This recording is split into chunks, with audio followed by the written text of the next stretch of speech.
guys. Paano ba magpatulog ng bugoy? Ganito. Oh, nasagot pa yan sa akin.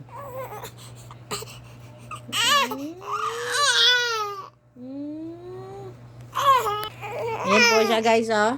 Ayan, oh. Kausapin nyo nga po yan guys. Kasi sobrang nato kapasaway eh. Oh.